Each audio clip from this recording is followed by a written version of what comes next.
familiar. So if you don't know by now, then you should probably get familiar. Assalamualaikum warahmatullahi wabarakatuh. Salam Aswaja Indonesia, salam literasi. Kembali lagi dengan kami di Bincang Aswaja Indonesia. Saya Wahyu Edi Widayat selaku moderator, dan di samping saya Bapak Hamidullah Ibda selaku narasumber yang afiliasinya adalah pengamat pendidikan, terutama pendidikan parenting. Nah, di video selanjutnya sahabat Aswaja Indonesia, kita sudah membahas terkait apa penyebab dari bayi menangis. Nah, hari ini kita juga akan membahas terkait dengan bayi juga.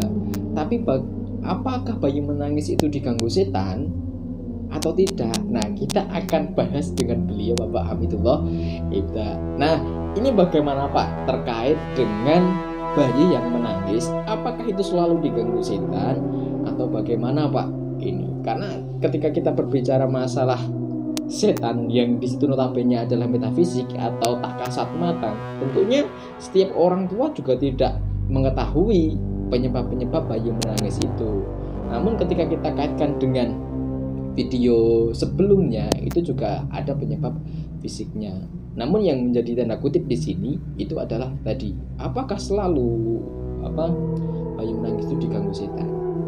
Ya, yang video lalu kan sudah kita bahas, artinya ketika bayi itu menangis kok tidak ada tanda-tanda yang penyebab fisik seperti lelah, lapar, pengen di dalam pampasnya penuh kotoran, ataupun gerah, ataupun dia sakit dan sebagainya, ya itu berarti ya kemungkinan besar penyebabnya metafisik. Nah, indikatornya tentu tidak semua orang tua, semua mbah yang atau baby sisternya itu tahu dia diganggu setan atau tidak. Tapi dengan beberapa catatan, yang pertama, tidak ada tanda-tanda fisik yang sudah saya utarakan tadi. Berarti dia kemungkinan besar ada hal-hal yang memang tidak diketahui oleh orang tuanya, berarti metafisik. Tapi sebelum ke sana dulu, saya sarankan ini diperiksakan ke dokter dulu atau tidak, karena bisa jadi dia perutnya sakit atau tidak bisa atau ibunya habis makan yang pedas-pedas sehingga air asinya pedas, itu juga bisa penyebab. Tapi yang paling penting, kalau bagi sahabat-sahabat yang memang tidak percaya dengan hal itu, silakan hubungi bidan atau dokter sebelum menjustifikasi atau menyimpulkan anak itu diganggu setan atau tidak. Tapi dengan catatan yang kedua, ada hal-hal yang memang tidak disangka orang tua, bahwa ada jenis setan yang suka mengganggu atau bahasa Jawa ngeliling anak kecil. Nah, maka ketika saya kecil dulu, bahkan sampai sekarang, orang tua itu ketika punya bayi pasti membuat raja kecil yang ditaruh di kaos ataupun di baju. Itu sampai dewasa sering dipakai itu yang pertama. Yang kedua, membuat bahasanya Jawa itu sego puceng, ya. Ada nasi dibentuk kayak kapeng itu, terus dikasih cabai dan bawang, terus di sampingnya ada kaca, ada sisir. Itu juga salah satu agar sedulur papat lima pancer itu enggak ini ya, dinamikanya enggak terlalu mengganggu anak. Jadi itu beberapa catatan agar mereka terhindar. Tetapi ketika ingin mendeteksi dia diganggu atau tidak, paling mudahnya itu anak itu geraknya itu berbeda dan memandang sesuatu dengan ketakutan. Seperti contoh anak saya yang pertama itu, dulu saya juga heran, selama 1 minggu itu gak bisa tidur. Saya itu pusing ya, karena rumah saya juga kecil. Ketika itu mertua dan orang tua ke rumah dan ikut ngomong, itu kok bocah kok nangis terus, ini penyebabnya apa sih? Nah, ketika saya konsultasi dengan tetangga, itu ternyata wah kuwi ono kuwi ono sing Pak Lekku. Saya datang ke rumahnya Pak Lekku. Terus di sana saya nunggu habis beliau sholat, terus ditantang begini, Mas, saya kan percaya ora? Percaya napa Mbak? Anak sampean ki dijak Mbah Tuwa. Saya percaya Pak. Nek ora percaya ora tak lanjutke. Saya percaya Pak. Wis ndani sik bar salat. Terus saya disuruh menyiapkan Kunir saat itu, dan ke rumah saya terus dibacakan, terus ditumbali rumah saya dan sebagainya. Setelah itu saya diskusi atau ngobrol, intinya ada setan, bukan setan penghuni rumah ataupun setan yang samping rumah ya, tapi ada dari orang luar tua gitu. yang memang ingin mengajak anak saya, tapi mengajaknya ini bukan memgendong. Iya. Saya kaget waktu itu. Ya, pengajak piye, Mbak? Anakmu arep digoning kono. Ojo kaget sampai arep digo mati. Waduh. Saya kaget waktu itu. Waduh. Pantesan selama 1 minggu itu anak saya itu ketakutan dan memandang orang itu enggak memandang Berarti yang tatapan kosong gitu. iya, ya, Pak? tatapan kosong, tapi memandangnya kayak ada yang keliling gitu loh. Kayak mungkin orang tuanya kayak gitu. Jadi saya kagetnya itu di situ, dan alhamdulillah ketika itu setannya diusir dan diberi tumbal dan sampai hari ini nggak kembali. Jadi itu salah satu contoh pengalaman sih itu ya. Real. Saya dulu antara percaya dan tidak percaya, dan akhirnya percaya memang anak saya memang diganggu Mbah Tuwa bahasanya. Mbah Tuwa itu sapa aku ra menarik. Karena hampir 1 minggu lebih, sekitar 9 hari malah itu. Memang nangis terus, saya tidurnya jam 3 dan nanti ketika malam nangis, dan nangisnya tuh kayak takut gitu loh, kayak orang sing ngeliling gitu. Wah, ini kurang ajar tenan. Penyakitnya Mempermainkan ini. Dan akhirnya ketika Mbah yang mengusir tadi pulang, anak saya langsung tidur. Iya, Alhamdulillah sejak saat itu sampai hari ini alhamdulillah anak saya yang pertama aman. Tapi untuk anak yang kedua alhamdulillah belum ada pengalaman yang aneh.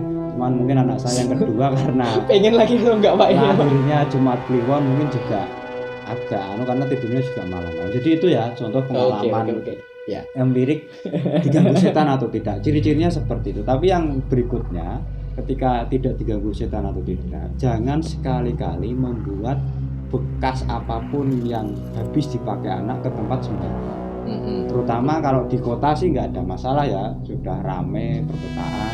Tapi kalau di desa itu kan masih banyak pohon-pohon yang angker atau tempat-tempat yang angker. Jangan sampai membuang pempes ataupun tisu buat lap gumohnya ke tempat sembarangan. Bisa jadi yang menghuni itu tidak terima mengganggu anak kita, itu juga bermasalah.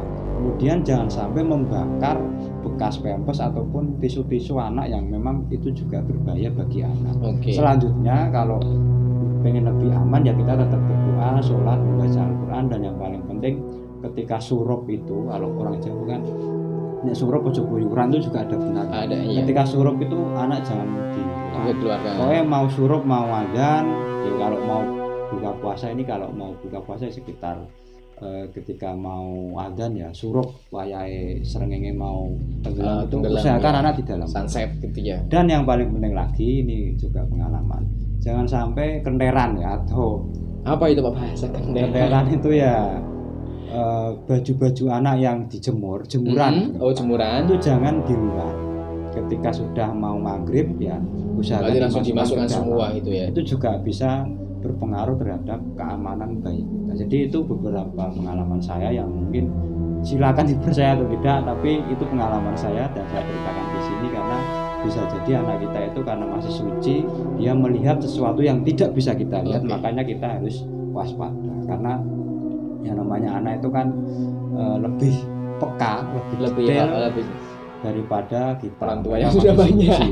Kalau kita mungkin tidak bisa lihat, nah anak kita nangis terus ya karena dililing wong tua Itu kira-kira pengalaman saya. Oke Pak, terima kasih Pak atas pengalamannya. Jadi cukup menarik juga ya ketika kita membicarakan masalah dunia metafisik itu. Karena gini Pak, terlepas dari konteks bayi, saya juga pernah mengalami ini Pak, hal-hal yang seperti itu. Saya masih teringat itu dulu tahun 2015, dan kalau kita tanggal Jawa itu tanggal 1 Suro Pak. Jadi pengalaman waktu itu saya ndaki ya, naik gunung lah di salah satu gunung di sekitaran Temanggung gitu ya. Nah saya masih teringat jelas jam 12 sampai jam 1 itu saya istirahat kan di situ saya berangkat berenam, turunnya malah lebih banyak. Namun dari berenam ini yang 2 orang pulang duluan, yang 2 orang lepas lagi, dan tinggal saya sama 1 orang temannya.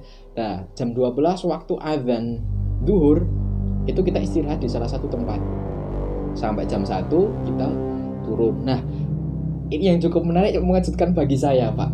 Ini mengejutkan bagi saya. karena 2 orang udah turun, kemudian yang 4 juga lewat yang 2 lagi lewat jalur yang lain, saya sama teman ini turun belakangan. Sampai di tengah perjalanan, ya karena ini masih awal, masih pendaki-pendaki amatiran, ketika lihat Edelweiss, oke lah, cukup menarik kan buat kenang-kenangan. Saya metik sekitar jam 1:30. Nah, teman saya jam 1:30 itu sudah di bawah, Pak. Ketika 2 orang itu ingin lewat jalur yang sebelah timur, itu kan ada rombongan yang lain, dia ikut ke situ. Tapi di punggungan sebelah baratnya itu katanya udah ngobrol dengan saya, Pak. Itu udah ngobrol dengan saya. Katanya saya udah teman-teman yang lain itu udah diteleponkan mobil, udah jemput ke atas. Nah, akhirnya 2 orang teman saya ini ya kembali ke jalur semula, jalur yang kita daki awal. Nah, setelah sampai di situ, itu teman saya masih di batas pertanian sama perhutani, itu kan nunggu di situ. Saya sampai di situ langsung teman saya marah-marah, ada apa ini, padahal kita nggak tahu. Saya sama satu temannya itu nggak tahu apa yang dimasalahkan. Katanya telepon. Ternyata setelah dia kejar jarak beberapa meter itu saya sama temannya hilang. Itu real, Pak. Ini masih teringat jelas di 2015. Nah, berarti kan apa, sahabat? Ya, jadi ketika hidup di dunia ini, kita tidak bisa terlepaskan hanya dengan salah satu sudut pandang, yaitu fisik. Kita juga bisa merasakan dunia metafisik. Pengalaman saya ternyata hampir sama ini, Pak. Gitu ya. Cuma itu herannya. Nah, jadi sahabat Aswajanesia, terkait dengan dunia metafisik, percaya tidak, itu ada. Karena di sini kami sudah mengalami, dan itu adalah salah satu tips dari Bapak Eka terkait dengan apakah bayi menangis itu selalu diganggu setan. Oke, cukup sekian pembahasan kita kali ini di video yang sambungan video sebelumnya gitu ya. Cukup sekian dari kami. Jangan lupa like, komen, dan subscribe ya Aswajanesia TV. Cukup sekian dari kami. Salam Aswajanesia, salam literasi, dan wassalamualaikum warahmatullahi wabarakatuh.